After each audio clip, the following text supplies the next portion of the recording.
Halo, selamat berjumpa lagi dengan saya Andri dalam acara BBS, Bincang-Bincang Santai.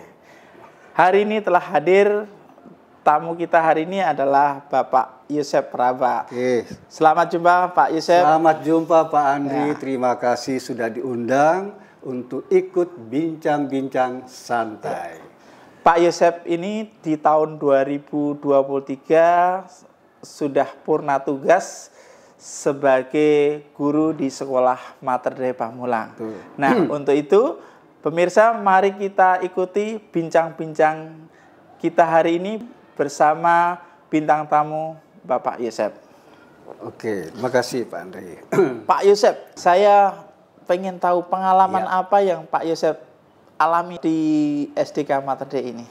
Oke, terima kasih Pak Andri. Kesempatan yang baik sekali. Saya diberi kesempatan untuk hadir dalam acara yang sangat menurut saya bagus sekali ini. Bincang-bincang santai. Pak Andri, saya masuk di sekolah ini bergabung dengan SDK Mater Dei itu tahun 1996. 96. Jadi proses belajar mengajarnya itu sudah berlangsung sekitar 2 bulan. Pada waktu saya datang, pertama kali saya diterima dengan baik oleh Suster Lina. Kemudian oleh Suster Lina setelah kami bincang-bincang, saya disarankan Pak Yosep akan mendampingi Pak Frans waktu itu kelas 2. Karena Pak Frans waktu itu mengajar 2 kelas. Kelas 2A dan 2B dari pagi sampai siang. Jadi memang waktunya Pak Frans waktu itu sangat berat sekali. Maka Suster Lina menyarankan kepada saya, Pak Yosep, nanti Pak Yosep mendampingi Pak Frans di kelas 2. Dan kebetulan pada waktu itu Pak Frans mengajar 2A dan saya diserahkan oleh Suster Lina 2B. Dan pada waktu itu 2A dan 2B jumlah muridnya banyak sekali, Pak. Oh ya. 2A itu saya ingat saya karena dulu masih sistem unggulan. Sistem unggulan oleh yang berprestasi, yang di A kelas B gitu ya. Betul. Yang 2A itu betul-betul saya amati selama mengikuti pembelajaran enak sekali. Karena apa? 2A itu 40 anak menurut informasi yang saya terima dari Pak Frans waktu itu. 2A itu jadi 10 besar dari kelas 1A, 10 besar dari 1B, 10 besar dari 1C, dan 10 besar dari 1D. Jadi semuanya 10 itu besar dijadikan 40. satu di satu kelas ya. Saya perhatikan selama saya bersama Pak Frans 2 minggu. Enak sekali ngajarnya. Santai Pak Frans menjelaskan materi pembelajaran enak. Begitu saya diserahkan di 2B, kebalik Pak. Oh gitu. Jadi levelnya udah beda begitu ya. Dan jumlah muridnya juga beda Pak. Di 2B itu seingat saya itu ada 40 lebih.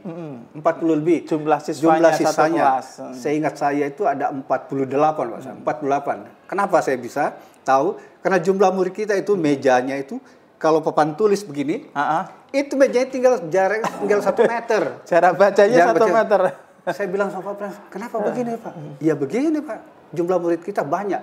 Dan memang saya akui, tahun-tahun 90-an itu, 96 sampai sekitar tahun 2000-an itu, jumlah murid kita di SD Mater Dei setiap tahun itu rata-rata lebih dari 40 Pak. Oh iya, jadi lebih 40. Itu paralelnya A, B, C, D. Dan A itu 40, 2B, 2C itu udah lebih dari 40. Jadi jumlah muridnya sekitar ya 160-an lebih. 160 lebih ya. Lebih, banyak sekali. Nah dari sana saya banyak belajar dengan Pak Frans. Saya didampingi, beliau selalu mengatakan, begini loh Pak Yosep, anak-anak itu memang karakternya nggak sama semua, beda-beda. Kalau di A memang anak pintar, di A yang pintar, di B itu yang sedang, kemudian C semakin bawah, D itu yang memang agak, ya gimana ya, agak kurang lah begitu. Kemudian saya didampingi, cara mengajarnya begini-begini, Pak Yosef harus telaten, pelan-pelan, tidak usah buru. Dan ternyata memang benar. Pengalaman ini yang mengingatkan saya. Memang hari-hari pertama itu saya grogi. Oh gitu ya, saat terus masuk terang aja, guru pertama gitu ya. Sampai saya itu ngajar olahraga itu ditertarik Suster Lina. Oh iya. Di lapangan belakang. Karena apa itu?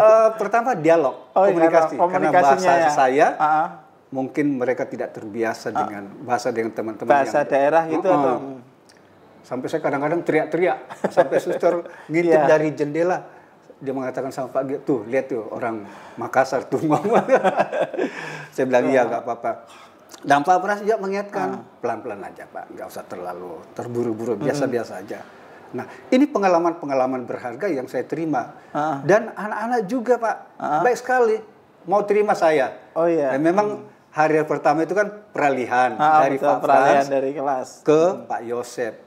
Tetapi berikutnya 3 minggu, 4 minggu, sebulan, pelan-pelan mereka aslinya apa? Mau menerima saya. Dan saya terus juga mengatakan pada mereka, ya hari ini dan seterusnya Pak Yosep yang akan mendampingi kalian selama di kelas 2B. Nah, itu berjalan terus. Setelah berjalan begitu, ada beberapa orang tua murid yang datang kepada saya, saling memperkenalkan diri karena tahu saya orang baru. Iya. Bapak guru baru ya? Iya Bu. Oh kalau begitu Bapak mendampingi atau mendidik anak-anak? Iya Bu. Ada banyak Bu. Minggu pertama, minggu kedua itu ada 3-4 yang datang. Ya, saya perkenalan dan saya diterima dengan baik sekali. Nah ini pengalaman-pengalaman yang menurut saya bagus sekali. Dari situ beranjak terus sampai 1 tahun berikutnya. Kelas 2 selesai, Suster Lina saya dipindahkan ke kelas lain lagi. Pindah ke kelas 4. Oh, naik kelas 4. Jadi Pak Yosep naik kelas ya? Naik kelas di kelas 4. Cuma di kelas 4 itu memang ada masalah waktu itu. Ada anak saya yang jatuh, main-main, kepleset, patah ininya Pak. Oh iya. Ininya, kepleset dengan lantai. Saya dipanggil Suster Lina. Kamu kenapa kok nggak mendampingin anak? Saya bilang, maaf Suster, ini kejadiannya waktu istirahat. Saya istirahat, mereka sedang berlari-lari, tabrak temannya gitu jatuh. Lain kali Pak Yosep harus lebih banyak memperhatikan anak-anak. Oh ya baik Suster Mas. Nah ini pengalaman baik sekali. Nah di kelas 4 itu enak juga mengajar. Saya lebih senang mengajar di kelas 4 waktu itu karena apa?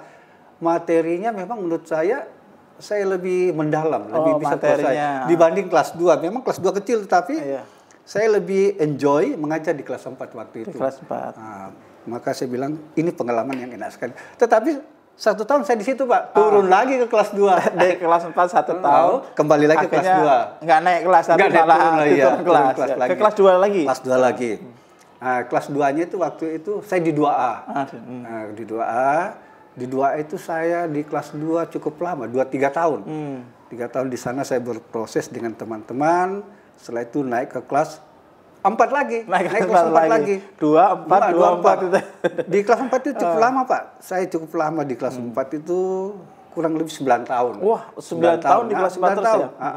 Mulai sejak Suster Stefani.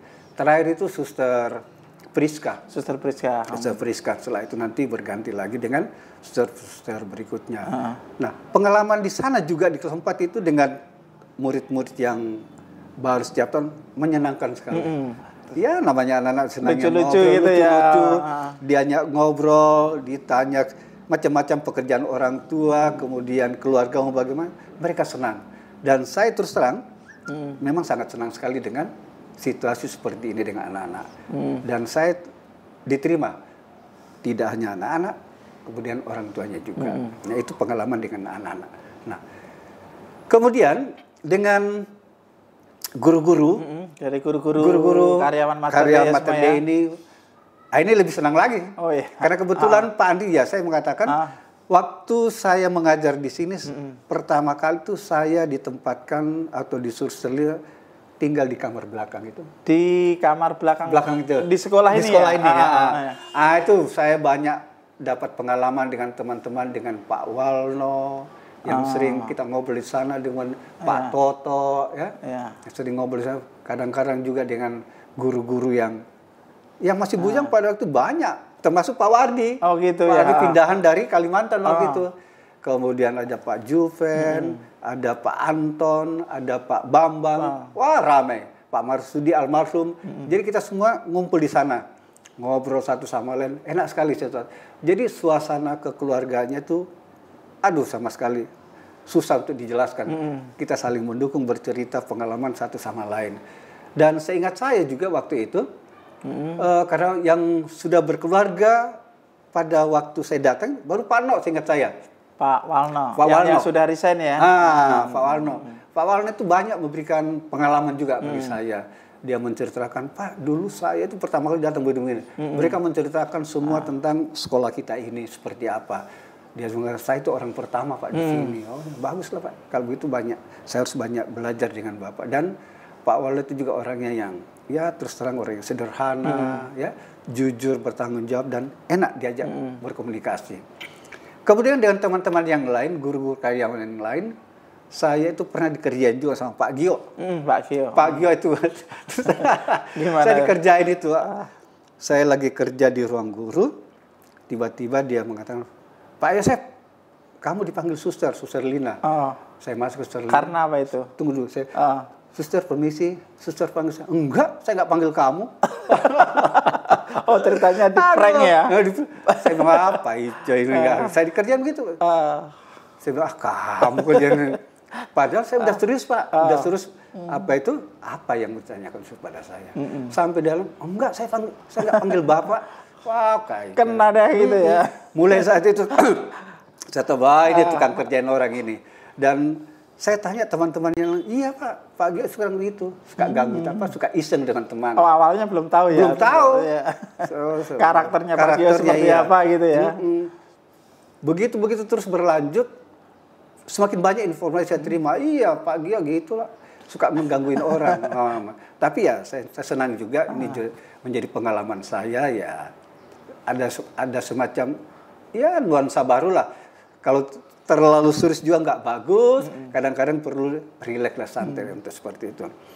Kemudian dengan guru-guru selama saya di sini juga terus terang itu ya karena masih banyak yang bujang waktu itu masih banyak yang belum berkeluarga.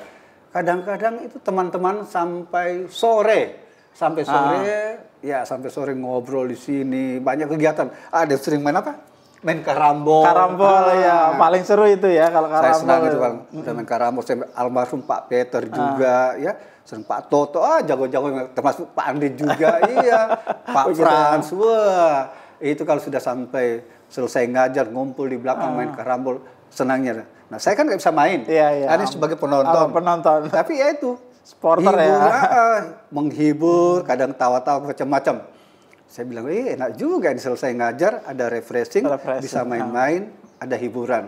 Nah, itu juga pengalaman berharga dengan saya, teman-teman, ada hiburan satu sama lain.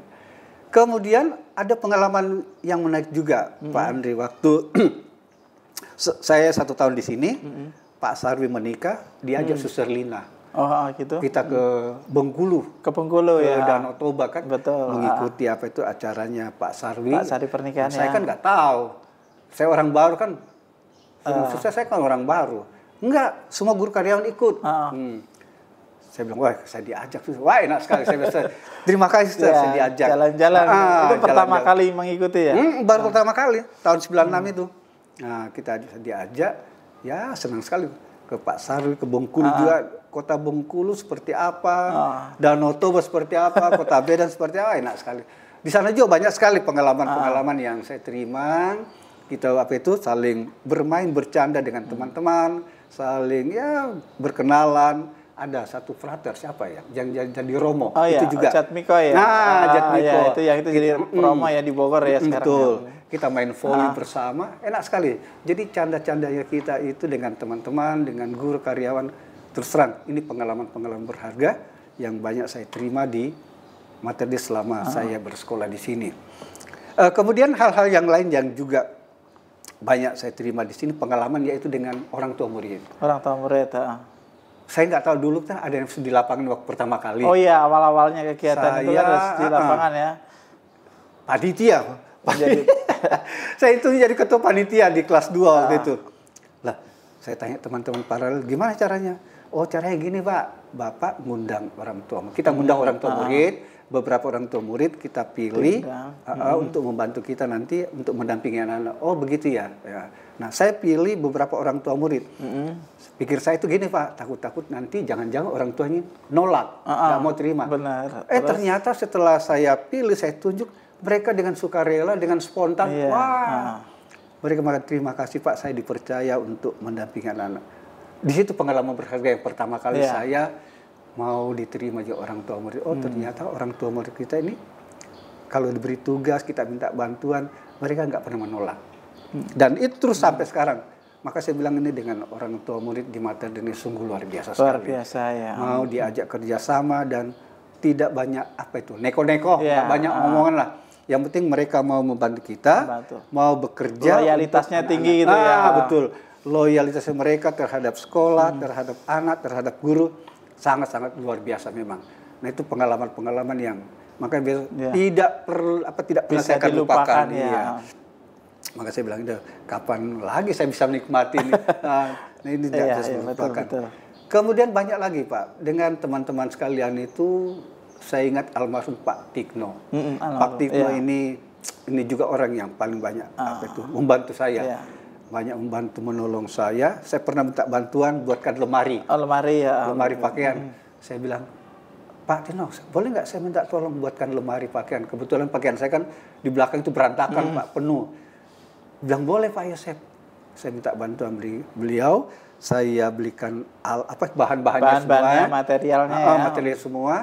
Mereka yang kerjakan 2 hari Pak selesai. 2 hari selesai. Ya. Terus saya bilang ongkosnya berapa Pak? Nggak ada Pak, dia nggak mau dibayar. Oh iya, nggak luar mau dibayar. biasa ya. Saya sendiri udah kasih uang rokoknya aja. Nah itu saya bilang ini sungguh luar biasa sekali dengan teman-teman di sini. Kita saling bersahabat, saling berteman, saling membantu satu sama lain. Dan saya bilang ini yang tidak bisa saya lupakan. Nah itu yang pengalaman-pengalaman selama saya berkarya di sini yang terus terang ya besok saya nggak tahu apakah saya masih bisa jalan-jalan ke sini setelah saya pensiun, saya nggak tahu. Yang jelas bahwa semuanya ini adalah pengalaman berharga selama di Mater. Juga gini Pak Andi, dengan suster-suster. Oh iya, saya punya suster? banyak pengalaman juga dengan suster. Pertama Suster Lina, yang jelas Suster Lina itu yang paling awal banyak. masuk Bapak di sini ya pertama Iya, ya. itu paling banyak menolong saya. Kemudian Suster Stefani. Saya ingat saya Suster Stefani itu waktu anak saya masuk rumah sakit. Dia membantu saya juga meringankan ongkos rumah sakit anak saya. Iya, sampai ya. Yang bantu saya. Kemudian ada Suster Inigo, Suster Friska. Suster Friska juga ini ketika almarhum istri saya meninggal, ini yang banyak membantu kami juga, terutama anak saya yang kedua itu. Wah, paling disayang sekali. Valen itu, paling disayang sama Suster Friska. Kemudian suster berikutnya juga sama semua. Jadi mereka saling banyak memberikan perhatian pada saya. Maka saya bilang terima kasih semuanya untuk para suster selama saya berkarya di SDK Mater Dei ini. Seperti itu pengalaman-pengalaman saya Pak. Oke, luar biasa ya Pak Yosef ya.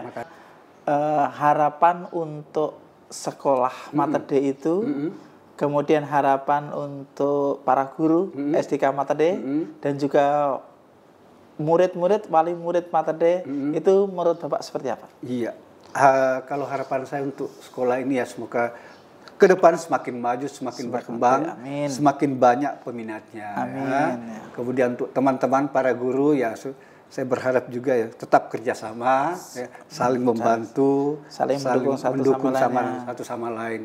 Karena terus terang saya juga banyak pengalaman yang saya terima dari teman-teman di sini.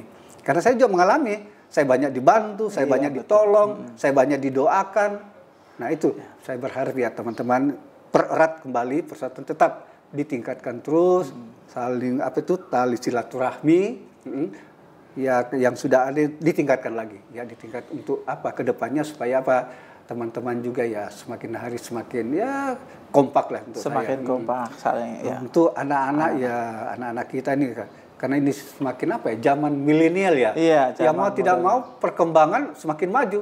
Ya mau tidak mau ya gimana ya, mau tidak mau guru-guru harus mengikuti. Harus mengikuti. Kalau tidak ya ketinggalan terus kita dan saya lihat sekolah ini kedepannya semakin hari semakin maju. Amin. Karena IT-nya sudah semakin canggih, guru-guru muda juga sudah semakin banyak. Dan mau tidak mau ya harus bersaing dengan sekolah-sekolah di luar sana. Kemudian harapan saya untuk sekolah ini ya semoga kedepannya juga semakin banyak peminatnya. Semakin diminati oleh orang tua murid. Amin. Terima kasih Pak Yosef. Makasih. Bulan Juli ini berarti Pak Yosef sudah akhir purna tugas di bulan Juli ini ya? Betul. Nah, apa rencana ke depan Pak Yosef setelah purna tugas dari SDK Mater Dei ini? Iya, terima kasih Pak Andri. SK kemarin itu saya terima dari teman Pak Gio, itu tanggal 14 Juni. 14 Juni. Setelah Oh, SK-nya sudah keluar 14 Juni ya. Saya baca, saya terakhir di sekolah ini tuh tanggal 31 Juli. 31 Juli. Ya, masih sekitar ya 2 minggu lebih lah. 2 minggu lagi ya. Dan nanti 1 Agustus dan seterusnya saya sudah tidak di sini lagi. Ya. Nah, untuk kedepannya ya saya sampai hari ini belum punya rencana. Belum punya rencana. Karena saya istilahnya mau istirahat dulu. Mau istirahat untuk menikmati istirahat ini. Nanti mungkin setelah mungkin paling tidak 1 tahun baru saya pikirkan kedepannya semua seperti apa. Yang jelas untuk 1, 2 bulan, 3 bulan belum ada rencana untuk kedepannya. Tapi untuk kedepannya yang ini Pak Yosep tetap masih tinggal di Pamulang atau nantinya akan langsung pindah ke pulang kampung ke Makassar, Pak? Oh iya. Untuk ini ya saya tidak di Pamulang lagi, jadi saya kembali ke Bekasi. Karena di Bekasi itu di perumahan. Oh, di rumah pribadi Pak Yosep di sana. Ya. Karena rumah di sana juga kosong. Oh iya, betul. Tidak ada yang tinggal ya, coba saya sendiri. Nah, jadi untuk nanti setelah dari sini saya ke Bekasi. Kemudian dari Bekasi mungkin saya akan kembali juga mungkin tidak lama ke Makassar. Ke rumah orang tua karena di Makassar ada rumah orang tua tetapi kosong. Oh gitu. Yang nempati hanya ponaan. Maka nanti mungkin saya akan tengok ke sana juga. Ya mungkin selama 1-2 bulan di sana. 1-2 bulan. Setelah itu mungkin kembali lagi di Pamulang lagi, ke Bekasi lagi. Setelah Bekasi nanti kembali lagi ke Jogja karena di sana ada anak bersama mbahnya. Mau tidak mau juga saya harus wira-wira untuk melihat mereka perkembangannya seperti apa. Yang jelas bahwa saya tetap di Bekasi. Karena rumah kami di Bekasi. Ya semoga meskipun Pak Yosep masih berada di Bekasi, masih ada kesempatan ya sering-sering datang ke sekolah untuk menengok guru-gurunya, anak-anaknya, suasana sekolah. Tentu kebersamaan yang selama ini kita bangun ini kan ada sesuatu yang sulit untuk dilupakan. Mungkin bisa nostalgia bersama kembali ya dalam acara-acara tertentu, misalnya kita kumpul-kumpul di tempat ini. Saya Jore kalau misalnya kalau diundang ya saya akan datang juga, paling tidak kan kita silaturahmi lagi. Karena bagaimanapun mantan sekolah kita masa dilupakan begitu saja. Betul. Paling tidak kan ya saling berkunjung lah, melihat situasi di sekolah ini seperti apa. Gitu Pak Andre. Baik, demikian pemirsa bincang-bincang saya dengan Pak Yosep yang pada tahun 2023 ini sudah purna tugas, menjalankan tugas yang luar biasa, tugas mulia di SDK Mater Dei ini menjadi seorang guru. Beliau mengajar dari di kelas-kelas kecil, kemudian naik di kelas 4, tapi banyak berkecimpung bersama dengan anak-anak. Ini hal yang luar biasa buat Pak Yosep, sehingga pengalaman ini juga bisa ditularkan pada kami semua yang masih aktif dalam dunia pendidikan ini. Dan semoga kami berharap Pak Yosep setelah purna tugas ini senantiasa diberikan kesehatan, kemudian diberikan kegiatan-kegiatan yang mengolah, yang penting adalah batin, kemudian iman dan juga kegiatan olahraga supaya badan tetap sehat. Nah, ini kami berharap semua pemirsa, semoga siapapun yang nantinya akan mengalami purna tugas tetap mengisi dengan kegiatan-kegiatan yang positif. Karena kegiatan positif itulah yang menguatkan kita dalam setiap kegiatan, setiap langkah kita supaya senantiasa diberikan kesehatan. Kuncinya adalah kita senantiasa bahagia ya Pak Yosep ya. Semoga kita tetap diberikan kesempatan untuk mengisi hidup kita ini dengan penuh sukacita. Boleh saya tambah sedikit Pak? Oke, silakan. Nanti memang kemarin itu saya sudah punya rencana. Besok kalau sudah pensiun, yang jelas saya mau banyak bekerja sosial di lingkungan tempat tinggal, kemudian di lingkungan gereja. Di lingkungan gereja karena bagaimanapun ya pengabdian kita tidak ada lain kecuali dengan masyarakat, dengan gereja. Itu yang harapan saya nanti setelah saya pensiun untuk mengabdi di 2 tempat ini. Oke, luar biasa. Kita kasih aplaus untuk tamu kita. Terima kasih. Pemirsa, sampai jumpa di lain kesempatan dalam acara BBS Bincang-Bincang Santai.